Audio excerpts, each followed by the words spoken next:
Hello friends, in this session I am going to examine the political factors which are responsible for diverse and complex nature security threats of northeastern part of India.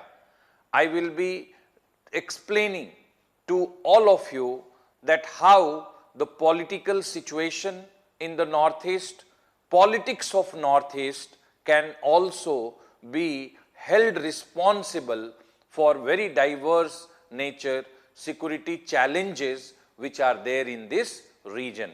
You need to understand this in detail. So let us start the discussion on political factors responsible for security threats of northeast. And the first thing which I would just like you all to see, that if you look into the political map of northeastern part of India, you can very easily make out that most of the states in the northeast are not only smaller in area but also have less population if you see in comparison with overall country. I have told you in the beginning that northeastern part of India constitutes 8% of the geographical area of India, but it constitutes only 4% of national population. So I would just like you all to remember and understand this, that northeast, right, northeast constitutes only 4% of national population. And I would like you all to remember that most of northeastern states,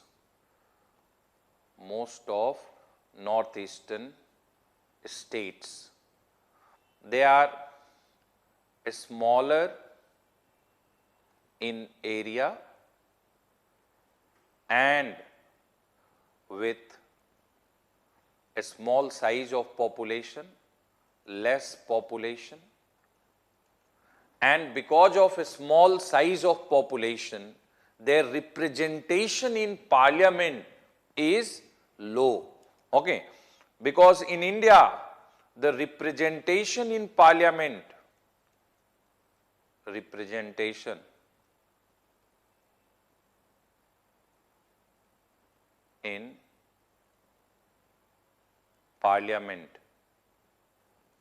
is low or less, whatever word you may use. And why they have low representation in parliament? Because in both the houses of parliament, whether it is Lok Sabha or whether it is Rajya Sabha, the representation is based on population.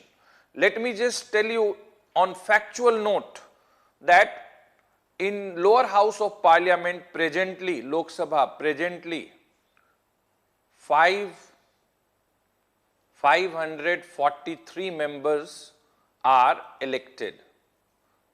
543 members are elected in the Lok Sabha, with only exception of Assam. From Assam, 14 members are getting elected.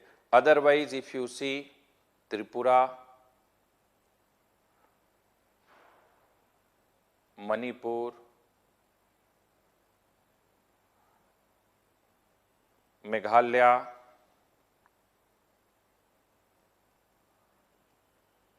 Arunachal Pradesh, from these 4 northeastern states, 2 members are elected. Whereas Nagaland, Mizoram and Sikkim, only 1 member is elected in the Lok Sabha. So you can see yourself that representation of northeast in Lok Sabha is so low, and it is low on account of a small size of population, less population. Similarly, if you see the upper house of parliament, Rajya Sabha, and in polity you already have studied that in Rajya Sabha 233 members are elected, members are elected, and they are elected by MLAs, and 12 members are nominated by President. Members are nominated by President. So out of 245, only Assam has representation of 7 in Rajya Sabha. Otherwise, all northeastern state, remaining 7 northeastern state, they have representation of 1 each. So Arunachal Pradesh representation of 1, Mizoram representation of 1, Nagaland representation of 1, Manipur representation of 1, Tripura representation of 1, okay. Then Meghalaya representation of 1, Sikkim representation of 1. Now this is where you need to understand. See, we claim that we have federal polity. In an ideal federal polity, lower house can have differential representation for states based on population, but in the upper house, there must be uniform representation. You see, in US Congress, and by the way, Congress is the name of Parliament of US, 2 houses are there, House of, right, 2 houses are there, House of Representatives and Senate. Senate is the upper house. So in Senate, each state is sending 2 representatives irrespective of the population of the state or the area of the state. But in India, in Rajya Sabha, you will find that states with higher population, they have higher representation, and states with smaller population, they have less representation, which is against the ideal federal principle. So I want you to know this, that our federal structure is different.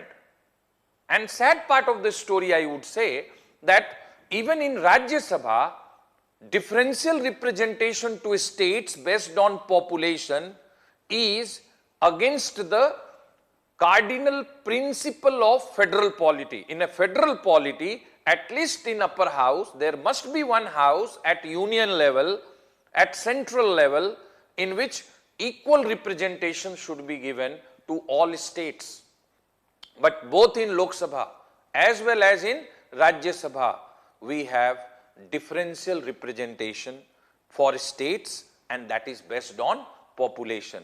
Now, since differential representation in both the houses based on population, representation of Northeast and representation of states of Northeast in both houses of Parliament is low, and because of this, the people of Northeast have developed a strong feel that their voice goes unheard. Their voice goes unheard. Okay? Their objections are overruled. Their objections are overruled. Their objections are overruled. Okay? Their views are bulldozed. Their views are bulldozed. Their concerns are cornered. Their concerns are cornered. Okay. So they have developed, many people from Northeast over a period of time have developed a feel that since their representation is less in both the houses of Parliament, their voice goes unheard.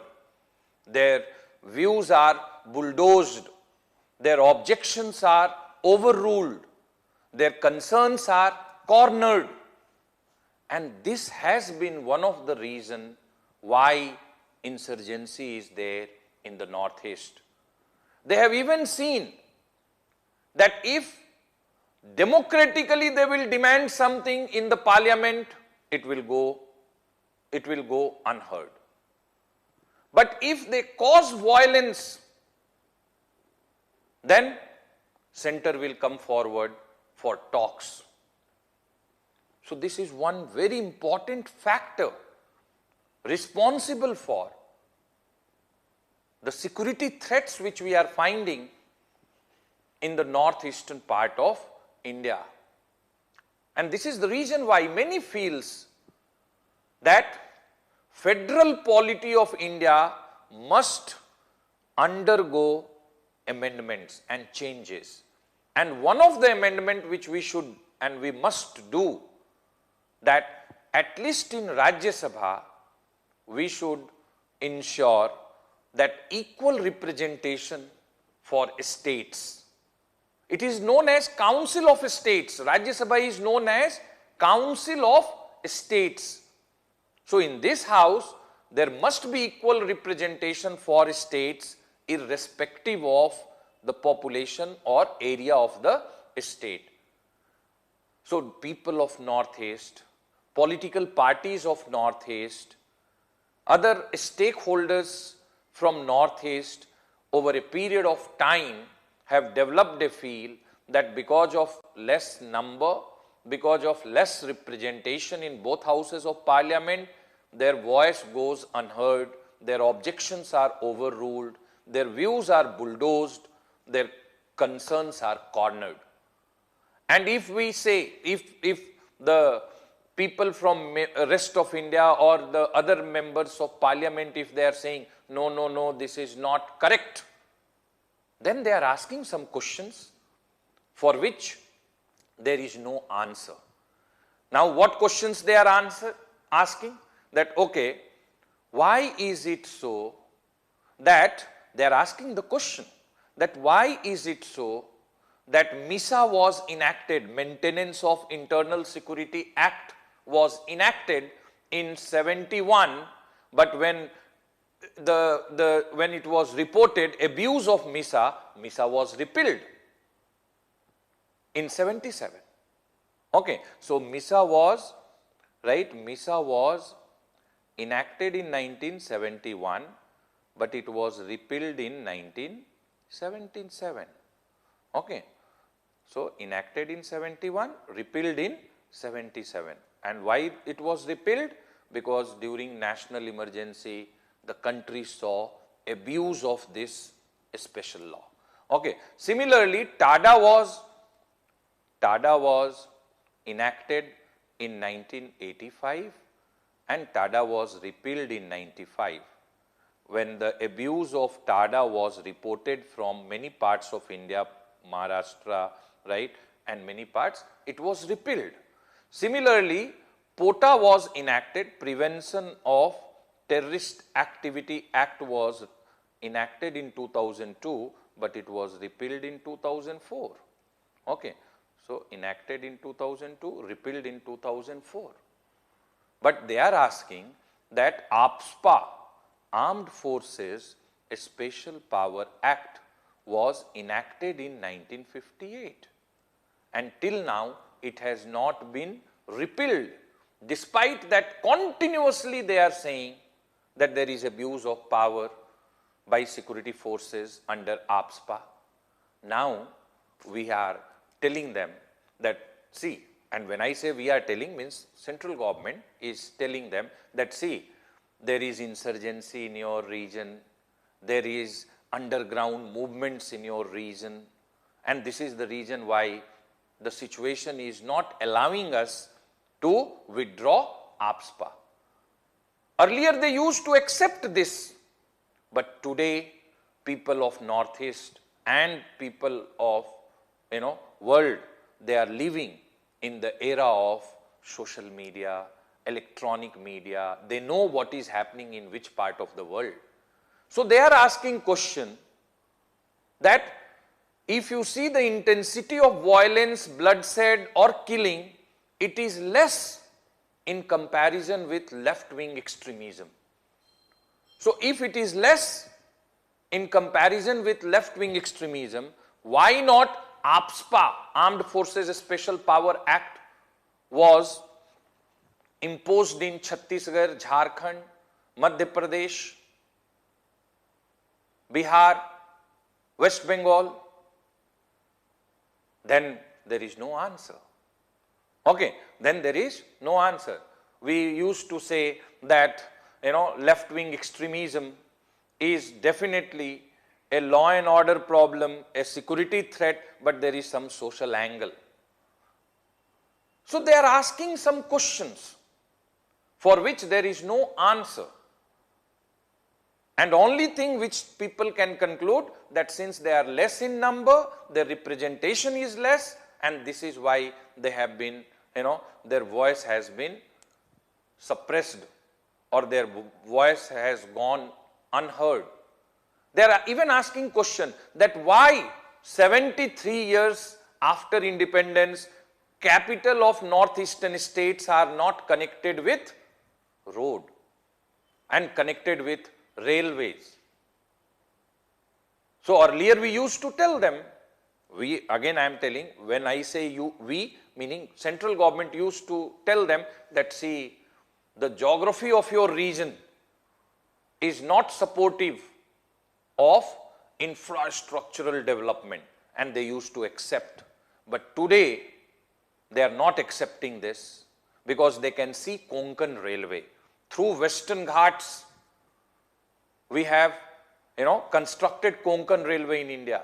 They can see metro rail in Delhi, where by digging and dredging, we have led a dense network of metro rail in Delhi.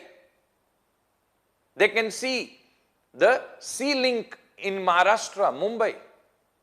In the toughest of the geographical terrain in the world, and even within India, they can see infrastructural developments.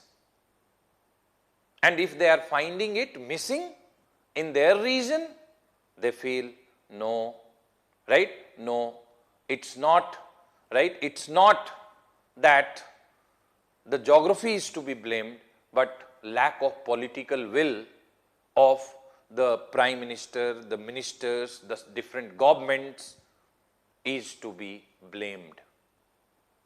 So one big problem, there is dissatisfaction among large section of people in Northeast on account of what? Less representation in parliament, followed by the gradual development of a feel that their voice goes unheard, their objections are overruled, their views are bulldozed, their concerns are cornered, and only way they can force central government to listen to them is by forming rebel groups, and these rebel groups indulging in violence, then only central government will listen to their demand.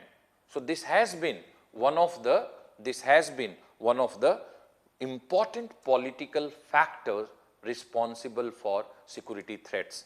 And this factor is further getting complicated with what? Right? That different governments have gone for political adventurism. So every government will come